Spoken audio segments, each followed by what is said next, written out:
The Sounds of Eclat deep dives into the business worlds of our members and partners. What is the growth direction of your business? Where's the areas you want to focus on? We learn about the challenges you've never heard of. Sometimes work is going to need more of your time. And if you want to be successful, you have to be willing to do that. The skills and habits that are the backbone of their businesses. Life comes in seasons, just like the year comes in seasons. Some seasons will be really tough. And the feedback and advice that set them up for success. Being able to separate yourself from feedback and know that it's not personal and take it constructively, then you can only ever better the product that you've built. This is The Sounds of Eclat. Welcome to The Sounds of Eclat. This is the Eclat Spitball. Welcome, Loz. Thank you. Good to be here. Want to get straight into it. With your role as CEO and seeing a range of businesses come into Eclat, what are your observations so far? Wowza, there's a lot of different observations. I think probably more than anything, having different people to bounce ideas off is really important. I think we have a lot of sole business owners, a lot of small to medium business. And I mean, in every one of those scenarios, there's a leader, and in smaller teams, you often don't have the support outside of that. Whereas you go to a big corporate, there's plenty of leadership consultants and all these people around. So it's been really interesting to hear and to observe different business owners working together, actually working with each other and asking each other questions and building relationships. And I think that the challenges of work, you don't want to take them home. So you don't want to go home and be talking to your partner or even your friendship groups about this is going on, I'm struggling with this, because they've got their own stuff to deal with. So when you have those types of relationships, you actually want to be able to have good times and share good times and not share frustrations and stuff. So there's different types of frustrations at home versus the workplace. So being able to lean on each other, work together is certainly something that has been great to see over the last 3+ years. And I think that it actually makes you realize that everyone's feeling the pinch in the same way. Everyone's got the same struggles, and quite often just being able that the old a problem shared is a problem halved. And I think that you just get different observations, different types of feedback, different views from people who come from different industries. And so often I think that's actually good. So when you go into a leadership talk with a group or anything like that, they'll throw up a question and I'll come up from a completely different perspective because I know nothing about their business. And I think when you do that, it makes them go, oh, geez, we hadn't thought of that. Or no one would have thought of that because I bring a different perspective because I don't know the business. So, and some of those ideas are crazy. I remember when I first went to the Storm, and Frank Panisi would say to me, when he reviews it and he talks to people, he goes, Nick had come with 5-6 ideas. 4 or 5 of them were absolutely ridiculous, but one of them was a gem.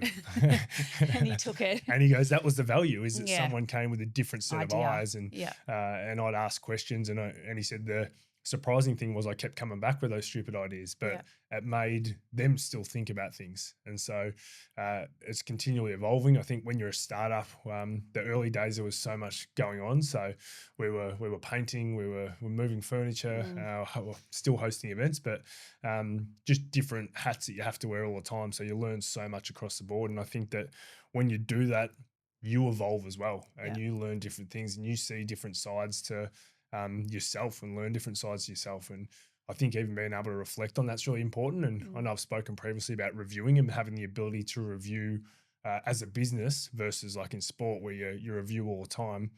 Having time to personally review your day or your week and how you've gone and what's frustrated you. And you really get a chance when you do that to think, okay, this is coming up a lot, this one, I've had this same frustration. So then you need to address it. Whereas other ones can be sort of almost water off a duck's back. And I guess that's part of the evolution where you're always sort of thinking of different things. So I was just going to say that I think when you're in a startup business or you have a really small team and you have to wear so many different hats, you actually learn a lot very quickly. And, you know, when you're in a big organization, you have your role and you stick to your role, and you've got a marketing department and you've got a sales department, you've got physios, and depending whatever workplace you're in, where if it's a small business and you're starting from scratch and you don't have the resources or the finance to have all the experts, you've got to wear a number of hats and be constantly learning every day. So it doesn't give you the chance to reflect. But I know we've spoken over the last few weeks about you do have to sit back and look at where you've come from, because things move quickly, things happen, transitionally as well. But there's a lot that can be taken from, having a small business and wearing so many different hats. Well, speaking of different hats, you wear a couple. Operations, so Chief Operations Officer, I think we're calling you these days, plus our people and culture. So that part to you, how have you found those challenges? I think coming from teaching, the people and culture thing has been natural. The caring, compassion, wanting to help, wanting to support, wanting to grow, be that shoulder to cry on at times. The bit that I've found hard is there's the business side too. Yep. And there's HR rules and regulations that I've never been exposed to and I never even knew as an employee existed. Yep. So it's finding that balance, and it can be a hard balance because you've got the balance of a friend and a colleague, and you've got the other hat that's the business, and are we performing? Are KPIs being met? Is it fair and equitable to the rest of the team? So that's been hard from a people and culture thing. And I take my hat off to anyone in HR because there are so many legalities around it, and you want to always do the nice, right thing all the time. Yep. But at times you just can't. And that's hard giving that feedback because you feel for the person on the other side, and generally you haven't slept for days or weeks knowing the decision you're going to have to deliver. But you're the one that's giving that. Yep. And so that's a hard part of it. And it's hard for every business. No business wants to make or have those hard conversations to someone, especially in today's day and age where things are tough already. Operationally, I love structure. Not everyone does though, Lauren. I know. And I think also too, coming from teaching and sport, they're two highly structured professions where there's a bell, yep. where there's a siren. Yep. There's a report due at the end of every term that you have to have done, and you stay up all night to get those reports done. And same in sport, you can't call SSN netball or the AFL to push the game back because you've got injuries. You just have to find a way. So I think trying to bring some of those structured elements of sport and teaching, if, the meeting starts at 9, so we're here 5 minutes before 9. And that if you have structure and routine, then hopefully your employees and your colleagues know the standards that you're setting, yep. and the structure that you're setting, and the policies, and the reason why you have the policies, because you've got a range of personalities, you've got a range of age groups that you're dealing with, yep. On staff. So you need to have structure, or else things can get out of control pretty quickly. You spend a lot of time with our members, and you see them always reaching out to you or to Alex to have a chat and just sort of basically do what we're doing right now and spitballing different issues that they're facing and different things that are going on. What about the work from home? How are people managing that? Are they struggling with that? Is it something that is pushed back against? What are you seeing? I love going to work. It gives me structure. It gives me routine. It's a place where I can come to work, leave work, at work, and then go home. Obviously, I do sometimes work at home. Yep. And I think also too, having kids, I want Miller to know that I go to work. Yep. And that I'm working hard. And so the work from home, I know the generation coming through love the flexibility, but I also think I would never have learnt as much if I was working from home. Yep. You get to experience sitting in on meetings with older colleagues, yep. colleagues with different personalities, different ways they're wired in how they present or their thinking. So I think flexibility is great. But I also think for growth and development, and I know some of our members have spoken on this previously, I just think it's really limiting. And, if Miller got a job and said I could work 3 days from home and it was one of her first 2 jobs, I'd be saying, get in there. Yep. You want your manager, you want the CEO to know who you are. You want to see your personality, your work ethic, not just what you produce at the end in a meeting on a Zoom. Because I think you learn a lot from that person-to-person contact. Yep. And there's a lot of factors that are all for working from home. Obviously, the cost of travel. Yep. And we're in Melbourne, so the tolls 100%. and the traffic Yep. and the cost of petrol at the moment. So all those things obviously push against it and say, well, I could save this amount of money just from working from home. Yeah. So I do get it. I think we're big on flexibility, and we think that flexibility is an important part of your work day. Yep. But I agree with you. Just the water cooler chat, just all Yeah. those little moments where you hear certain things and then you can contribute, or you go, oh, that's what that part of the business is, or that's how that person thinks. I think the other thing to it is we're missing out. Like everyone now that I speak to and meet, they're craving experiences. Like if you go to a fundraiser somewhere, no one's buying the signed jumper anymore. They're buying the meet the player or all these different experiences because since COVID, and that's sort of the pinpoint where I went, every signed jumper at a footy function used to go for a fortune. Yeah. It flipped, and then it was every experience went, and no one wanted a jumper. Yeah. And I think because a lot of our experiences were taken away from us, that's what people crave. Yeah. So for me, even at Eclat, we've been able to see a lot of those experiences that we don't know what's going to work and what's not going to work. So obviously we get feedback all the time. Yeah. So an Eclat session around a wine tasting, that's always popular because who doesn't like coming to a wine tasting? But I remember one of the sessions we had a criminal psychologist, and one of our members brought in his teenage daughter. And I asked him the next day about it and how'd you go with it, because she's studying psychology and she's a true crime fan. And he got pretty emotional about it. He said, look, it was really special because we walked out of there and we sat in the car for 2 hours and talked. And he goes, we've never done that. And we got to talk about things we never had spoken to because the door was opened for us to be able to have those conversations. And that's not something we think is going to happen or a flow-on effect of it. But people just crave experiences now. And I don't know how much of that you're seeing, but I know that that's certainly an observation I've made. And I think our members too, to get their staff back into the office, you can't just have a nice office, and flexibility is only part of what you can offer your staff. And I think you've touched on it, the experiences that live and breathe within your working environment get better outcomes as well. So if there's things that they can be experiencing while at work, whether that's professional development or a wine night or learning something completely off topic, that adds to their growth and development, but also their appreciation for who they're working for. I reckon I've hosted 95% of them over 3.5 years. And every single time I still learn. And I know who the guests are going to be. I've done a pre-chat with them or pre-email with them, so I know the subject matter, and I still walk away going, oh, I'd never thought about that, or geez, that's interesting that that's what they did, or that's why they did it. So again, putting yourself out there and taking on those experiences is a big part of that. Eclat is a place where work, connection and culture meet with warmth and intention. Not a traditional co-working or service office, but a workplace shaped by human experience for modern professionals who want to work brilliantly.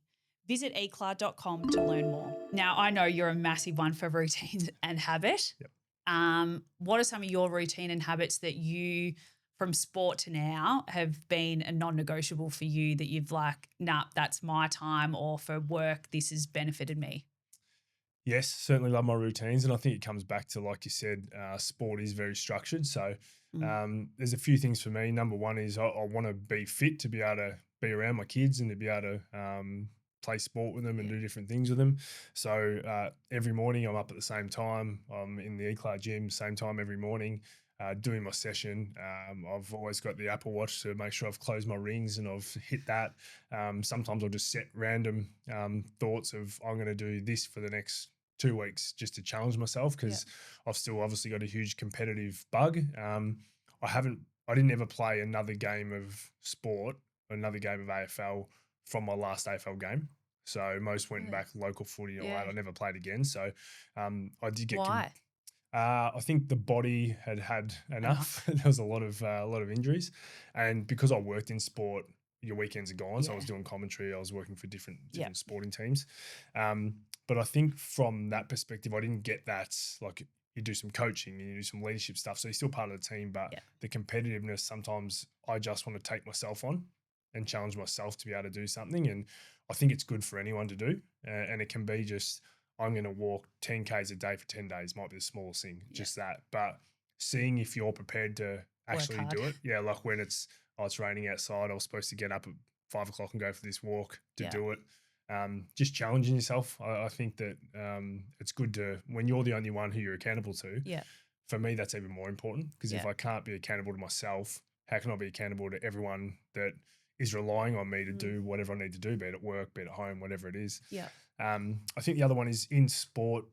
And again, I remember Brad Ebert was talking about this. It's a really selfish job. Like, you eat the foods that I need to eat. We holiday when I can afford to holiday. Yeah. You need to look after the kids because I need to go sleep in the other room because I can't be woken up. I need my sleep. I need buckets of ice and I need to go walk in the water at 9 o'clock at night in the middle of June because I need to get my body right or go get physio. So it's so selfish that when I left, a big part of that was because I was missing out on stuff on weekends with the kids. Yeah. So being able to coach the footy or to be there for them and or to go and have a hit of golf or whatever they want to do or take them to the footy was a big one. I'd never taken my kids to the footy until about 2021, 2022, I think it was when I'd finished at Collingwood. So to be able to take them and actually sit there in the crowd, it was just a different experience. So again, it was a big one for me. But I know you're into routines as well. I love routines. So I think I like getting up and I used to go to the gym at night because that was my downtime when Miller would go to bed. But now life's just busy with stuff on. So, 5:30 to 7 o'clock in the morning is like my time. And it's hard to get out of bed, but I know that if you start the day right, the rest of the day is looking pretty good. So I know that I get down on myself if I don't carve that time out in the morning. And it's also too the routine of kids sport. Yep. So I was a bit the same, got out of sport because I loved working in sport, but the travel of weekends and what you missed out on, like you missed out on weddings and birthdays and things like that. So the routine even of just going to watch Miller play sport and being involved in that type of her life and her activities gives you the balance of work and life outside of work. And I think that's a good mental routine as well. Yep. I'm also a massive one for traditions. Yeah. And it's interesting when I speak to different people and they don't have them. So I've got my best mates, we still go away on the same weekend, camping every year. It's the same weekend. So everyone knows. Our 2010 reunions, the same weekend every single year. So I'm massive on that because they're things that I get to look forward to and they're not holidays and those type of things. It's just being able to stay connected. And even when you're in little punters clubs or you're in our NFL fantasy groups and that type of thing, for me, staying connected and having that connection and tradition with different groups of friends, friendship groups or family or whatever it is, I think is really important. And I've found that those that don't have that really struggle because they haven't got that connection, and you can easily find yourself falling away from friendship groups. Because we don't have time all the time. Everyone's busier than they've ever been. Yeah. We have time to always go to that dinner or to go and do that because we've got kids or because you got work or whatever it is. So even just the moments of being able to share an NFL trade in our fantasy league, whatever it is, anything at all. But those type of things in traditionally I think is so critical. And I think also too, as you get older, which is making me sound old, but your friendship groups change as well. Yep. And when you are working in a startup or, a business that's taking a lot of your time, those friendship times can change. And when you've got kids, their parents' friends become your closest friends. So I think it is really important to, schedule those things in where it is the same weekend or the same night in November with different groups of friends, because most of the time, and I even say this to the girls at work, you spend more time with the people you work with than your family and friends. Yep. So you've got to enjoy who you work with, but you've also got to have that balance as well because you do need that outside group to be able to get away from work, Yes, correct. to be able to talk about other stuff and also to bounce off those ideas of, oh, this is what happened to me at work. And then you sort of see that 10 other people are experiencing it as well.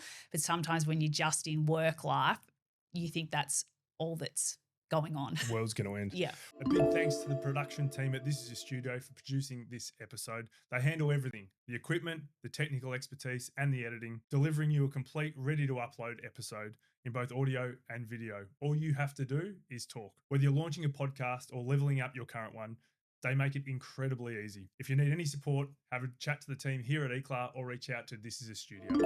What about being a female in the workplace? How has that evolved for you over the last period of time? It's evolved a lot. And I've learnt some amazing things from male colleagues and male bosses. And I've probably worked more with male colleagues. But it's had its challenges as well. I know in teaching it's heavily female at the school that I was at, but going into sport, I probably learnt the most there because we were going into an AFL club. We were the girls first on the scene in the club, and we had to learn pretty quickly that it was a bit of tough love.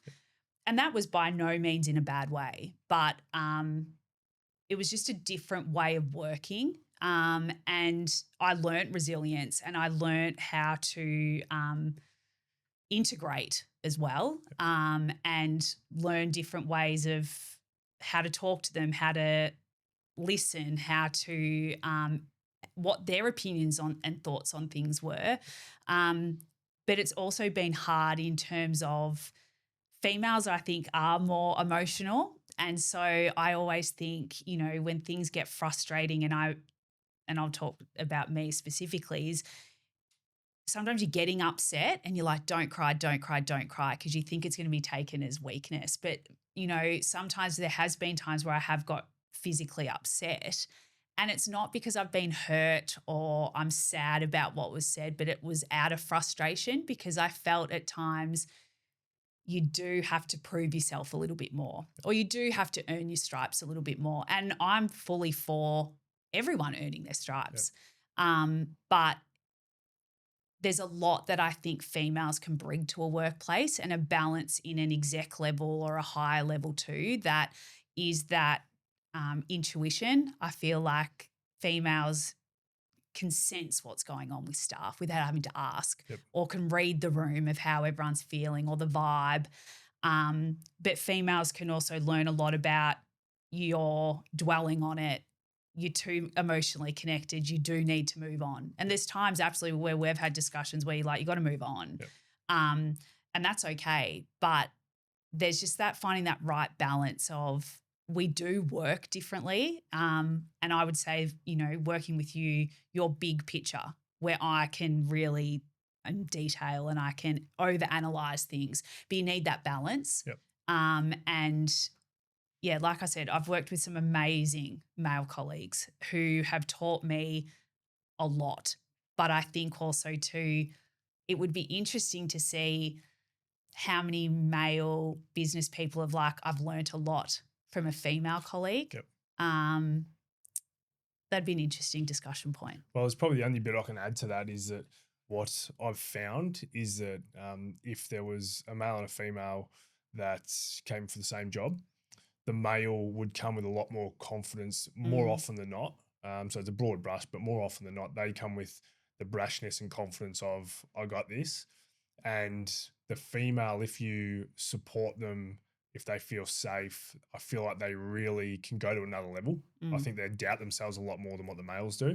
So they take a little bit more support and a little bit more understanding early on. But I think that quite often they can fly after that, and there's that doubt element to it is certainly something that, and it's probably traditionally because going back forever, it was males worked and the female was at home. So there's probably always going to be that little bit of doubt, but it's also and great. The doubt's okay. Correct. The doubt is completely fine. It's just the being open to that it can be even, and there's not one better than the other. And I think coming back to that point where females doubt themselves, I remember when I taught year 12s and it was always multiple choice for the VCE exam, boys would do a lot better because they just circle the right answer and move on. The girls would analyse, circle A, then go back and go, oh, no, maybe it's not, and change it. So girls, I think, naturally doubt themselves and overanalyse, which can be good and bad. It's also the fear of failure and the safety element of guys can almost shake it off a little bit easier if they make a mistake, where the female will stay with them. So again, that planning and preparation before that quite often the female is a lot better planned and prepared Yeah. for whatever has to happen, where the male's just going thinking, this is easy, I'll get it from here. Yeah. This has been the sounds of Eclat. This was the Eclat Spitball. If you've got any questions, any thoughts, anything you think that we should be talking about, please throw them in the comments. We look forward to having you again next time.